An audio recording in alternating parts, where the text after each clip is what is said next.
Hello, this is Patrick Watson, and you are watching the second part of 12 different types of Aries Rising. So we're going to begin with Aries Rising in the first whole sign house in the sign of Aries. So first I have to introduce the Astrological Houses. Essentially, houses are sectors of the sky which suggest significance for particular topics or areas of life. As you knew before you bought this, this tutorial, these videos will be focusing on whole sign houses. So essentially, whatever degree of the ascent of the sign is rising, that sign is the first house. The next sign is the second house. The next sign is the third house. So I'm not interested in having a huge debate about the house systems. I just want you to know that I will be. This is studying how this works with whole sign houses. Oh yeah. So sometimes with whole sign houses, the midheaven can not. It isn't always in the 10th. Most of the time, it's in the 10th, but sometimes it can be in the 9th or the 11th or even in the other houses.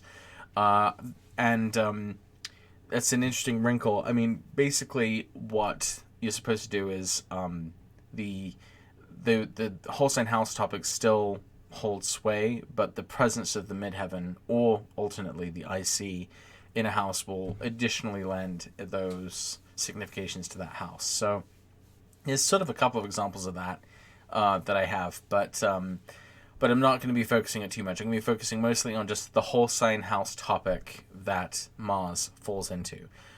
So the way that we interpret what the houses mean is through several conceptual frameworks. So one of them is the joys, which kind of answer which houses match a planet's nature. So for example, Jupiter is a diurnal benefic planet, and the most diurnal and most benefic house is the 11th because it's still rising, so it's more diurnal, and it's sextile the ascendant, so it's benefic. So it's a benefic diurnal house. So it's a Jupiterian house, and accordingly it's associated with Jupiterian things like gifts and awards or allies and alliances and things like that. Whereas Saturn is a diurnal malefic, and so the only house which doesn't have an aspect to the ascendant and is still a rising house, still a diurnal house, is the 12th. So it's just as Saturn is a diurnal malefic, the 12th is a diurnal malefic house, and so the 12th has some of these more Saturnian significations about vulnerabilities, enemies, prison, suffering, that sort of thing. We also know a little bit about what the houses mean from the Thema Mundi and their overlay with the exaltations. And these seems to be answering the question, which houses match a sign's nature. So, for example, the Thema Mundi has Cancer rising, and so the Sun in Aries is actually in the 10th house, and so there's this solar quality to the 10th house as the peak of one's recognition, the peak of one's calling or one's achievement. And so this is represented by the sun being exalted in a house which is at the top of the chart, in the middle of the sky, at its highest point. But the fundamental origin of house meanings comes from the interaction between two opposed motions, diurnal and zodiacal motion. And so I'm going to explain each house in these terms because I think it's very interesting and it gives you a good way to think about what a planet is like in each house. So first we have to understand these terms, diurnal motion and zodiacal motion. So for diurnal motion, just imagine that you are standing, you decide to stand in the same spot all day, and you speed up the sky, and you notice that over the course of a whole day, the stars and planets seem to shift from the east to the west, from left to right. That is diurnal motion. That's the motion of stars and planets that we see every single day. Sun rises in the east, sets in the west. Now, zodiacal motion, imagine if you were standing at that same exact spot and you took a photograph of the sky every day. You would notice something interesting. You would see that even though the stars are moving from east to west, that the planets are actually moving from west to east. See that? They're not going from left to right, they're going from right to left. So over time, as planets move through the zodiac, they are moving in the opposite direction than as diurnal motion. So what this means is that each house has a particular relationship to the angle that it's closest to, and depending on the way that it, depending on the sort of combinational interaction of motions in each house, in each sign, that kind of determines something about what that house is ultimately about. So we'll start with the first house. This is obviously the eastern horizon, so planets move downward by zodiacal motion, by going through the zodiac, but by diurnal motion, the Earth's turn pulls those planets into visibility. So essentially, this is like a meeting point. The houses above the horizon are supposed to represent things that are more of the mind or of the will, whereas the houses below the horizon are supposed to represent things which are closer to the body or one's physicality, because literally it's the earth beneath your feet. So where the eastern horizon meets, eastern horizon of planet Earth meets the sky in a sense, from your perspective, is this place of emergence, a place where planets and stars seem to be born. They come from invisibility to visibility.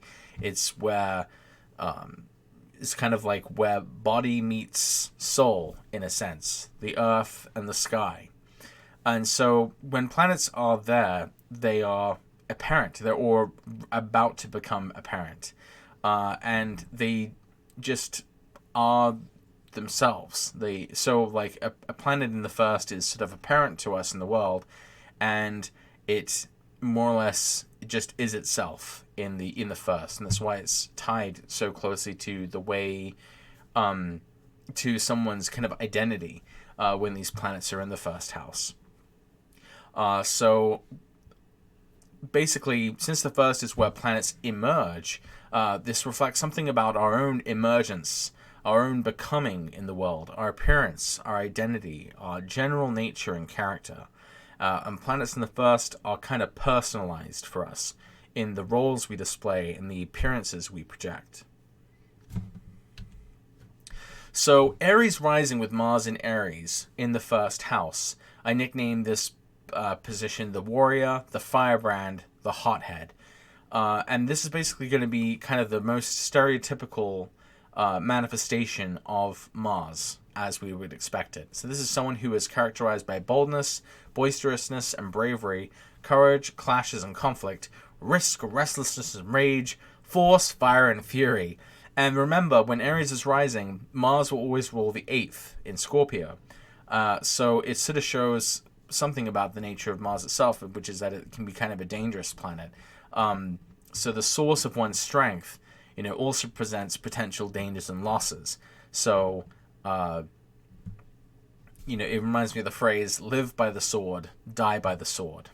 So these kind of people we'd expect them to kind of exhibit classic bravery and heroism and leadership, but also impulsiveness, recklessness, hot-headedness, directness, boldness, competitiveness, and aggressiveness. So, as we will see, people tend to be much more stereotypically Mars-like when Mars is rising in Aries in the first house. So here are some real-world examples of how this has turned out. Alexandre Biamonte is a karate champion. He is born with Aries rising with Mars in Aries first. He's a 4-time winner of the World Karate Championships, and he won the European Karate Championships a bunch of times. He now coaches students to become new champions, and this pretty much couldn't be a more perfect manifestation of the ascendant ruler as Mars, in Aries. He's this capable, athletic fighter, and he's even a model fit for a sports campaign. So, maybe it wasn't Nike, just do it. But, it's Adidas or Adidas. I don't know which one it really is because I don't do sports. All right, so that is Alexander Biomonte, karate champion. That's exactly what we'd expect, right? The warrior. Let's take a look at this guy, Francesco Forleo. He was born with Aries Rising with Mars in Aries first. He entered the police force at a young age. He was an honored policeman in his youth, winning civil service awards, and he rose through the ranks to become captain. He founded a police union in Italy, became a member of Italy's parliament, but then he left politics to rejoin the police force, and he became the police chief of Milan. And he eventually got arrested for killing an unarmed man during a shootout with smugglers, and he was in prison for the rest of his life. So I think this is a really interesting example because, obviously this is someone who must have embodied several stereotypical traits of Mars and Aries. And he was a cop, and he wasn't just a cop, he was a police chief and a police union founder, and then he even got in trouble for doing what he wasn't supposed to be doing, killed someone, in service in the course of his job. And, I think we can kind of see this too from the fact that, Aries rules Scorpio and he has the sun in Scorpio. In fact, he's a diurnal chart. So this would theoretically mean that Mars is more dangerous in this chart. So we can definitely see that he, seems to have this proclivity towards dangerous activities and his dangerous profession of being a cop. Chris Sharma is a world champion climber, and he was born with Aries Rising with Mars and Aries first, and he's regarded as one of the best climbers in the world. And what's interesting, if you look at his chart, is that he has a Mercury-Mars conjunction right here, and Mercury has this connotation with skills, is associated with manual dexterity, and it even rules the fingers and the arms. And it's interesting because while climbing involves overall strength, it especially requires toughness and strength in one's hands and fingers, which grip the rock. And as you can see, even has like the chalk on his hands for gripping the rock. And so it's a pretty perfect activity that he's found to kind of manifest this Mercury-Mars talent of his. Now, we might expect that he might be a potentially like aggressive person or kind of a mean guy or a Marsy type of person, right? But he actually has a really laid back personality. His approach to climbing is very philosophical. He's kind of new agey. He's sort of like an easy breezy California surfer dude type personality.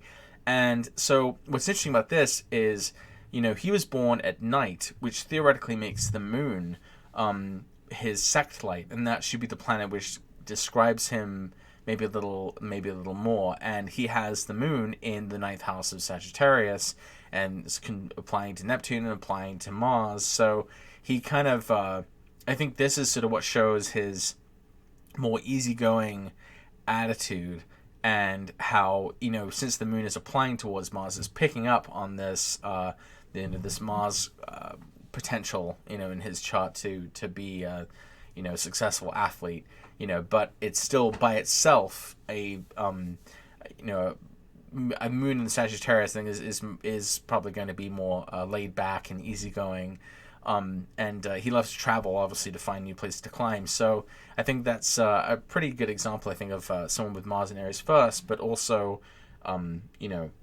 showing you that while Mars obviously describes him as a climber and an athlete, that the sun and the moon, especially depending on which one is more prominent at the time that someone was born, still says something about like what influences sort of being picked up, or what they decide to shine out, in the case that he were born in the day rather than at night.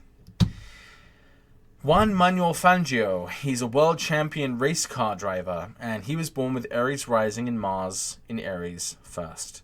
And he was actually considered to be like one of the best Formula One racers of all time. He was very talented in sports.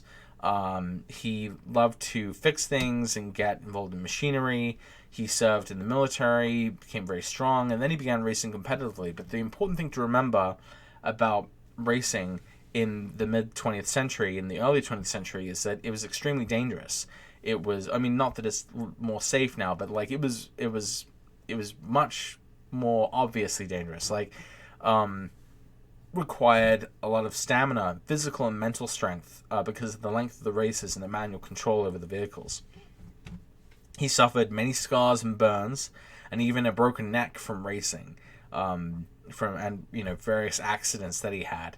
So this again kind of reinforces this Mars theme, of being volatile, being in violent situations, and even he has like a giant scar on the other side of his face, and this is literally Mars, in his first house, which is supposed to show that he even can have an appearance of Mars as a sort of scarred, battle tested person. What's interesting though is, a lot like Chris Sharma, the previous example we looked at, his personal temperament was actually extremely modest and humble. And he was generous with his time, and he treated people equally, and he was well liked, especially by women. And we can see maybe some of this from the fact that his Mars is, in a close trine with Venus. But we can also consider the fact that he was born at night, so theoretically his moon should describe him more accurately, or should be more of the. It should describe more of the way how he. What he absorbs and reflects back into the world, as opposed to what he shines and radiates. And I guess you could say that's kind of similar to Sun and Cancer, since it's ruled by the moon.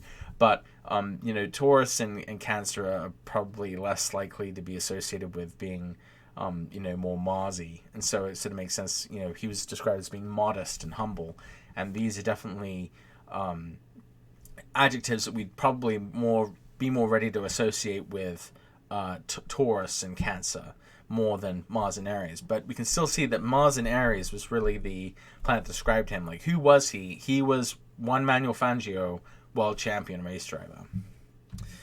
Dale Hewley is a glass artist, and he was born with Aries rising with Mars and Aries first. And, while you wouldn't necessarily immediately associate an artist with Mars, even just from his appearance, we can see, he's a very tall man. He has this wild hair, this kind of red face. He's got scars. He's got this badass eye patch, which he got from a car accident. And, out of all the art forms you could think of, glass blowing is pretty Marsy. He's working with glass. It's sharp. It's hot. It's dangerous. But, even in his personal life, you can see some reflections of how he might be more Mars-like. He was arrested when he was young for smashing street lamps in a police car window in the aftermath of the deaths of some of his family members. And when he was in college, he organized a strike. He was like a strike leader. So, he definitely had some qualities of his personality that are more Mars-like. Now, what makes him, this glass artist, this kind of visionary glass artist? I'm not sure. He's born at night.